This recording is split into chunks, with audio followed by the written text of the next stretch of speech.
बिस्मिल्लाहिर्रहमानिर्रहीम, अस्सलाम वालेकुम। मैं हूं मोहम्मद जुनैद अली। नाज़रीन, उम्मीद है आप सब खैरियत से होंगे। नाज़रीन, फाइनली एक और मुल्क ने पाकिस्तान के मौक़िफ़ की तायद की है।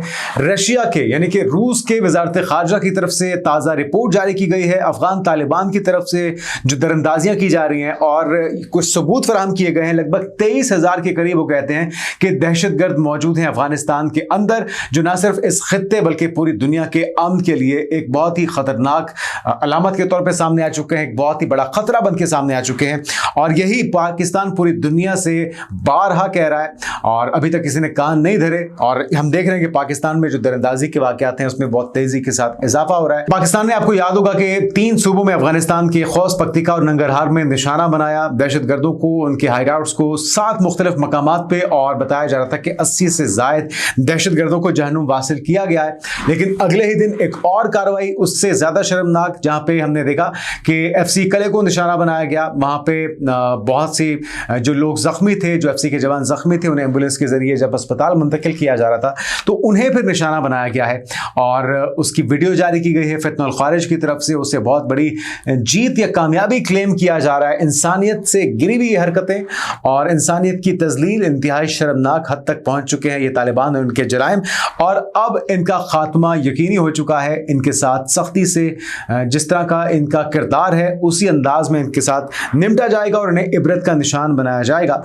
तो ये तमाम अपडेट्स आज के साथ शेयर करेंगे और फिर कुछ और भी डेवलपमेंट्स हैं। कुछ तैयारे गिरे हैं भारत के अंदर, और तैयारे ही नहीं गिरे बल्कि मुसलसल गिरने का सिलसिला जारी है और एक मुसलसल सुबकी और जिल्लत का बायस बन रहा है। फिर एक और शर्मिंदगी उस वक्त भाजपा सरकार के सामने आई है, इंडियन फोर्स की सामने आई, इंडियन फौज के सामने आई है, जब हाजिर सर्विस फौजी एहलकार मनशियात की स्मगलिंग में, ड्रग स्मगलिंग के अंदर मुलविस पाया गया है और उसे रंगे हाथों गिरफ्तार कर लिया गया, उसके रैकेट, उसके नेटवर्क के दीगर कारिंदों समेत। साथ में कुछ और भी नाज़रीन, जिस तरह से आप जानते हैं कि मोदी जी इस वक्त इजराइल यात्रा पर जा रहे हैं, एक रोज बाकी रह चुका है और एक बड़ी डील होने जा रही है। जिस तरह से पाकिस्तान ने एक डिफेंस पैक्ट किया है सऊदी अरब के साथ, तो भारत भी अब इजराइल के साथ एक दिफाई मुआहिदा करने जा रहा है। क्या कुछ खरीदने का इरादा वो रखते हैं, इसका अहवाल। और लास्टली, डोनाल्ड ट्रंप का ऑप्शन बी क्या है, प्लान बी क्या है। पहला प्लान हमले का है, दूसरा प्लान क्या है वो भी आपके साथ आज शेयर करते हैं। तो एक एक करके तमाम खबरें आपके साथ शेयर करेंगे। पहली जो खबर है वो पाकिस्तानी मौकिफ को सेकेंड किया है रशिया की वजारत खारजा ने। कुछ हकायक पर, चौंका देने वाले हकायक पर मबनी रिपोर्ट है जो जारी की गई है, जिसमें बताया गया कि लगभग 23,000 से ज्यादा दहशतगर्द अफगानिस्तान के अंदर मौजूद हैं। किस तंजीम का कौन कौन सा दहशतगर्द कितनी तादाद में मौजूद है ये भी तफसील इसमें बताई गई है। इस रिपोर्ट के मुताबिक अफगानिस्तान में मुख्तलिफ आलमी शिद्दत पसंद तंजीमों के अरकान की बड़ी तादाद अफगानिस्तान के अंदर मौजूद है और वो इस खित्ते के अमन के लिए बहुत बड़ा खतरा बन चुकी है। दाइश के यानी कि ISIS के तकरीबन 3,000 अरकान अफगानिस्तान के अंदर से ऑपरेट कर रहे हैं। इसी तरह से तहरीक तालिबान पाकिस्तान के 5,000 से ज्यादा दहशतगर्द हैं जो कि पाकिस्तान समेत दीगर जो ममालिक हैं उसमें दहशतगर्दी की कार्रवाइयां करते हैं। 5,000 से 7,000 TTP के एहलकारों की तादाद बताई जा रही है। इसी तरह से अलकायदा के 400 से 500 एहलकार हैं, ये दहशतगर्द हैं जो कि सरगर्म हैं अफगानिस्तान के अंदर। इसके अलावा नाज़रीन, अलकायदा के 500 से 1,500 तक जो दहशतगर्द हैं वो अफगानिस्तान के अंदर मौजूद हैं और वो दहशतगर्दी की कार्रवाइयों में मुलविस हैं। ईस्ट तुर्किस्तान इस्लामिक मूवमेंट के 300 से 1,200 अरकान पाए जाते हैं और इस्लामिक मूवमेंट ऑफ उज़्बेकिस्तान यानी कि IMU के 150 से 500 अरकान हैं। जमातुल इंसारुल्लाह से ताल्लुक़ रखने वाले 150 से 250 दहशतगर्द इस वक्त अफगानिस्तान के अंदर ऑपरेट कर रहे हैं और उन्हें ट्रेनिंग दी जाती है। उनकी नर्सरियां यहाँ पर तैयार हो रही हैं। और आपको याद होगा कि पिछले कुछ अरसे में न्यू दिल्ली से जो डायरेक्ट फ्लाइट्स हैं काबुल की, वो बहुत सी आई हैं। जो क्वाडकॉप्टर्स इस वक्त पाकिस्तान के अंदर दहशतगर्दी की कार्रवाइयों में इस्तेमाल हो रहे हैं, जो माल पानी इस्तेमाल हो रहा है, वो सब अफगानिस्तान के अंदर न्यू दिल्ली से यानी कि भारत से आ रहा है। भारत की जो आमदोरफ्त है उसका मकसद भी यही है कि भारत बहुत अच्छे तरीके से जानता है कि वो पाकिस्तान से डायरेक्ट जंग लड़कर देख चुका है, उसमें ना तो सकत है ना सलाहियत है, और अब इसलिए वो अफगान तालिबान का इस्तेमाल कर रहे हैं, इन तमाम दहशतगर्द ग्रुपों का इस्तेमाल कर रहे हैं, जिसका हम चीख चीख कर पूरी दुनिया को वार्न कर रहे हैं, मुतनब्बे कर रहे हैं और उससे आगाह किया जा रहा है। यूनाइटेड नेशंस की रिपोर्ट ये बता रही है, अमरीकी तहकीकाती इदारे ये बता रहे रहे हैं, दुनिया भर की इंटेलिजेंस एजेंसियां, नशियाती इदारे ये बता रहे हैं। और अब ये जो ताज़ा रिपोर्ट है ये रशियन फॉरेन ऑफिस की है और इसमें पाकिस्तान की मौक़िफ़ की हूबहू ना सिर्फ तस्दीक की जा रही है बल्कि उसको सेकंड किया जा रहा है। और जो तादाद, जो इंकशाफात हैं, जो तफसीलात हैं वो चौंका देने वाली हैं। अगर अब भी दुनिया खामोश रहती है तो फिर अगला नंबर इस खित्ते में और इस दुनिया में किसी का भी हो सकता है।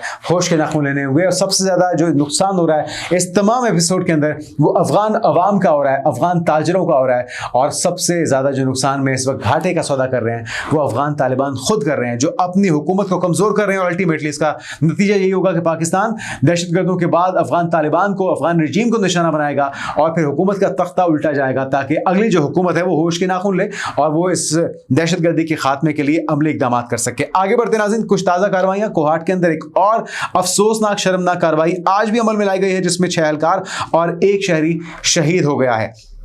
गुज़श्ता रोज़ के जो शर्मनाक विजुअल्स हैं जहाँ पे जो FC कले को निशाना बनाया गया, जख्मी को ले जाने वाली एयर एम्बुलेंस, जो एम्बुलेंस थी उसे भी निशाना बनाया गया, उस एम्बुलेंस को आग लगाई गई। DSP समेत 3 एहलकार FC के इसमें शहीद हुए और उसकी विजुअल्स को विक्ट्री के तौर पर पेश कर रहे हैं, जो कि इंतहाई शर्मनाक हरकत है। बहरहाल DPO के मुताबिक ये जो ताज़ा कार्रवाई है, मंगल की रोज़ कोहाट के नवाही इलाके शक्करदरा रोड पर पुलिस मोबाइल पर फायरिंग की गई जिसके नतीजे में मुतअद्दिद एहलकार जख्मी हुए हैं। DPO ने बाद तस्दीक की कि पुलिस मोबाइल पर दहशतगर्द हमले में DSP वाहिद महमूद समेत 3 एहलकार शहीद जबकि 4 एहलकार इसमें जख्मी हुए हैं जिन्हें अस्पताल मुंतकिल कर दिया गया है।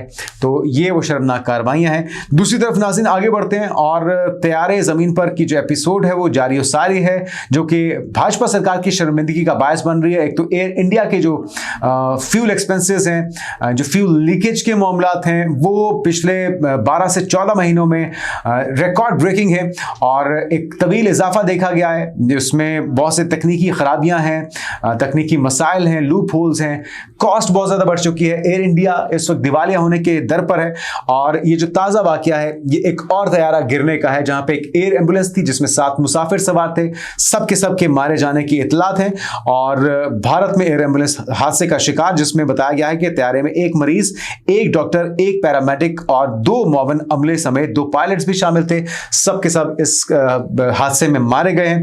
तफसीलात के मुताबिक झारखंड के जिला चतरा में एक एयर एम्बुलेंस तैयारा गिरकर तबाह हुआ है। छोटा जो बैच क्राफ्ट से C-90 एयर एम्बुलेंस तैयारा था, रांची से नई दिल्ली जा रहा था जब वो चित्रा के करीब जंगली इलाके में गिरा है और 7 अफराद इसमें सवार थे, 1 मरीज, 1 डॉक्टर, 1 पैरामेडिक, 2 मोमिन अमले और 2 पायलट्स इसमें मारे गए हैं।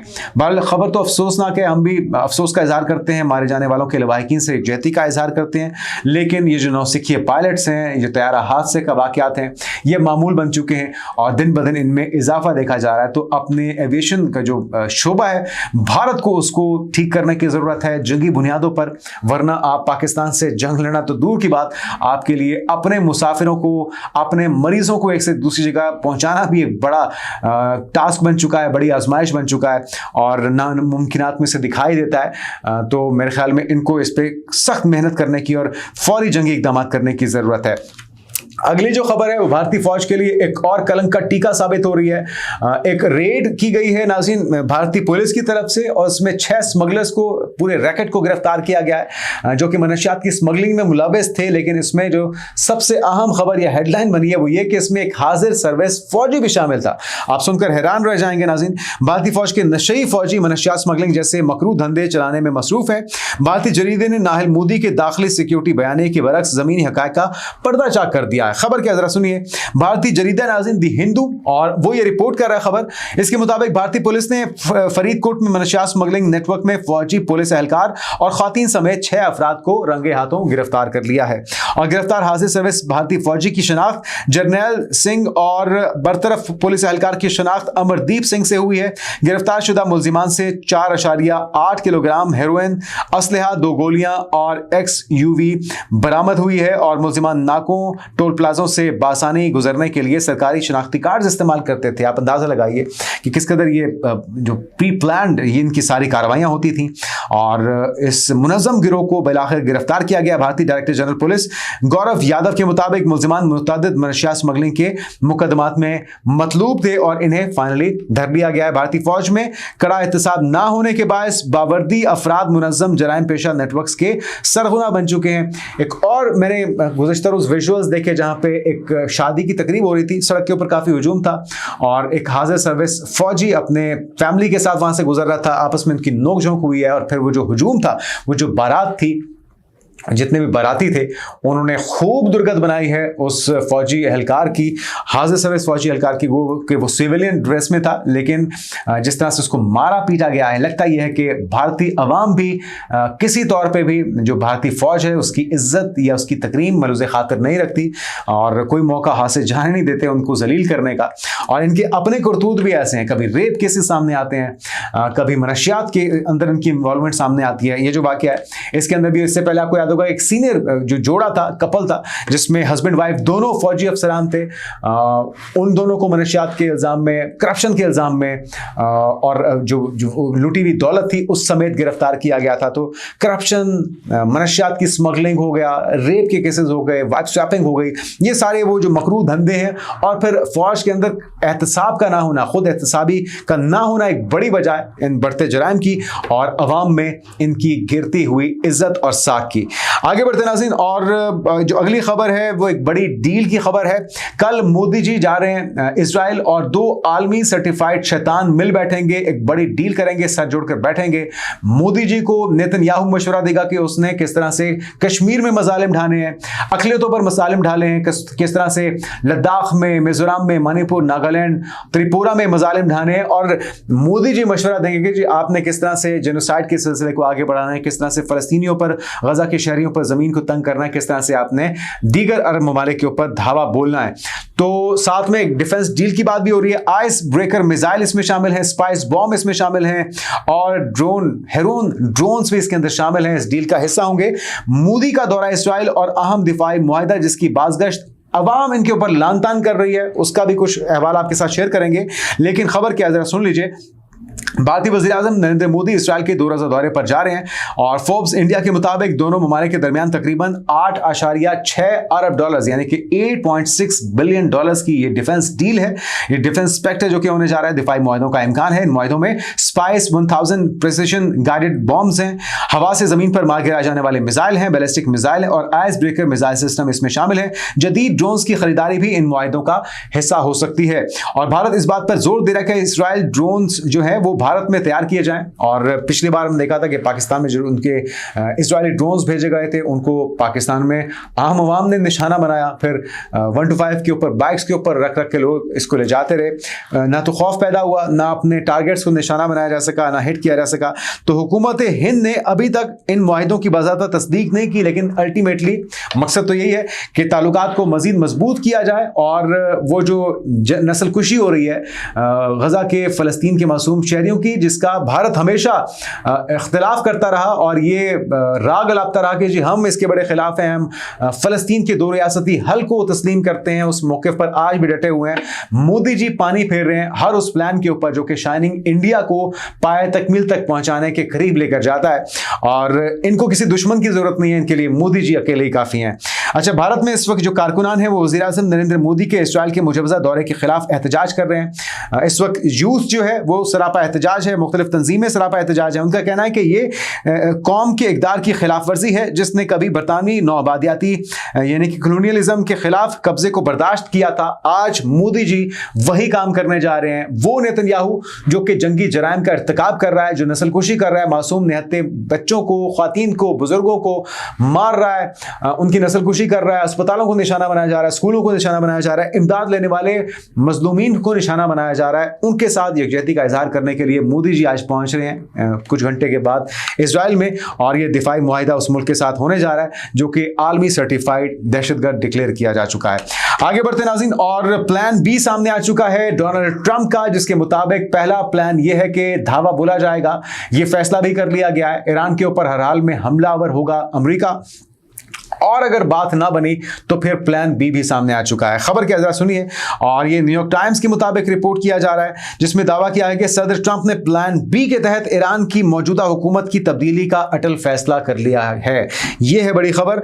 और इस रिपोर्ट में कहा गया है कि अगर महदूद हमलों के बावजूद ईरान ने लचक ना दिखाई तो एक वसी फौजी मुहिम शुरू की जाएगी, जिसका मकसद बराह रास्त ईरान के सुप्रीम लीडर आयतुल्लाह खामेनी का किरदार और ईरान की जो इस वक्त लीडरशिप है उनको निशाना बनाया जाना होगा। मौजूदा हुकूमत और आला तरीन सियासी निज़ाम को ख़त्म करना इस वक्त मकसद है।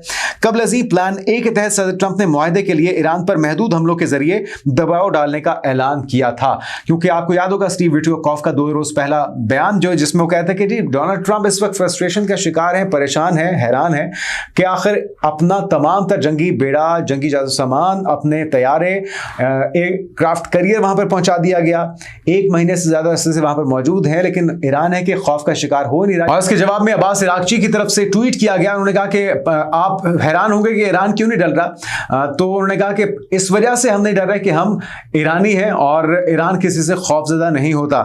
तो ईरान अपना हुर्रियत मुकम्मल किए हुए और यकीनी तौर पे ये जुर्रत और बहादुरी का मुजाहिरा है, सिर्फ बातों या बयानात की हद तक नहीं बल्कि अमली तौर पर भी उन्होंने तैयारियां कर रखी हैं। वबा एयर डिफेंस सिस्टम जो है, जदीद मिसाइल सिस्टम जो है वो भी रशिया से खरीद लिया गया है और कुछ उसमें जो इक्विपमेंट है पहुंच चुका है, कुछ का सिलसिला कुछ अरसे में शुरू होगा।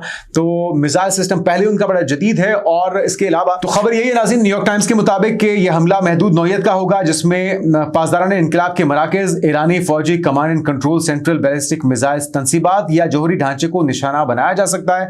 और पेशरफ्त एक ऐसे वक्त में सामने आई है जब अमेरिका और ईरान के नुमाइंदों के दरमियान मुज़ाकरात का एक और दौर जिनेवा में जुमेरात को मुतवक्के है। ताहम इससे कबल ही अमेरिका ने मशरिक़ वुस्ता में अपनी फौजियों की मौजूदगी में भी तेजी से इजाफा कर दिया है, जिससे मुमकिना हमले की तैयारी करार दिया जा रहा है। तो ये प्लान ए है, प्लान बी है, जिसका इजहार अब न्यूयॉर्क टाइम्स की तरफ से कर दिया गया है। पूरी दुनिया देख रही है कि किस तरह से ताकत, धोस और बदमाशी के साथ अमेरिका किसी भी मुल्क के ऊपर चढ़ दौड़ने के लिए तैयार है, लेकिन ईरान भी फैसला किए हुए है कि वो दबाव में नहीं आएगा, अपने उसूली मौके पर डटा रहेगा और ईंट का जवाब पत्थर से देगा। आने वाले दिनों की पेशरफ्त से आपको आगाह करते रहेंगे। अपना ख्याल रखिएगा। अल्लाह हाफिज़।